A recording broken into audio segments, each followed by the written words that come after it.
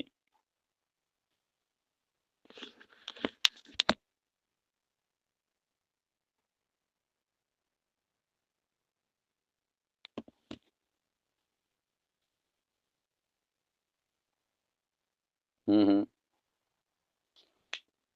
ہاں جی ہاں، اچھا اس کو کہتے ہیں فلسفہ آواگان یا آواگون، فلسفہ آواگون، اور اس کو عام زبان میں کہا جاتا ہے سات جنم۔ اس کا تعلق یہ ہندوازم کے ساتھ ہے کہ ہندو کہتے ہیں کہ انسان جو ہے وہ کئی جنموں سے گزر کر پھر جو ہے وہ ایک انسانی شکل میں آتا ہے۔ تو میرے پیارو یہ ایک تفصیل طلب موضوع ہے، میں نے اس کے اوپر ایک بیان بھی کیا تھا، اس میں سمجھایا تھا کہ جو ہندوؤں کا نظریہ ہے یہ قرآن پاک میں بھی موجود ہے، لیکن ہندوؤں نے اس کو بگاڑ کے لوگوں کے سامنے پیش کیا۔ خلاصے کے طور پر یوں کہا جا سکتا ہے کہ انسان کا جو نفس ہے اس نفس کی کئی اقسام ہیں، کبھی وہ نفس مطمئنہ ہوتا ہے، کبھی وہ راضیہ ہوتا ہے، کبھی وہ مرضیہ ہوتا ہے، کبھی نفس لوامہ ہوتا ہے، کبھی نفس ملہمہ ہوتا ہے۔ تو وہ جو نفوس ہیں یعنی انسان کی اندر کی کیفیات، انسان کے باطن کے احوال، اس کو انہوں نے انسان کے ظاہر کے احوال کے ساتھ ذکر کر کے ایک بالکل اپوزٹ جو ہے بات لوگوں کے سامنے پیش کر دی۔ اسے کہا جاتا ہے فلسفہ آواگان یا فلسفہ آواگون، یعنی سات جنموں کا فلسفہ۔ ٹھیک ہے، باقی اللہ نے چاہا تو انشاءاللہ کوشش ہے اور کاوش ہے میری کہ انشاءاللہ وید اور چاروں ویدیں اور اسی طور پر گرو گرنتھ یہ بھی ہم کورس کے طور پر انشاءاللہ اس کو لیں گے، یعنی کہ نیکسٹ اس کے لیے کوئی کورس رکھیں گے۔ آپ دعا کیجئے گا، انشاءاللہ اس کے اوپر بھی کورس رکھیں گے۔ جی ٹھیک ہے جی، بارک اللہ، اللہ حافظ۔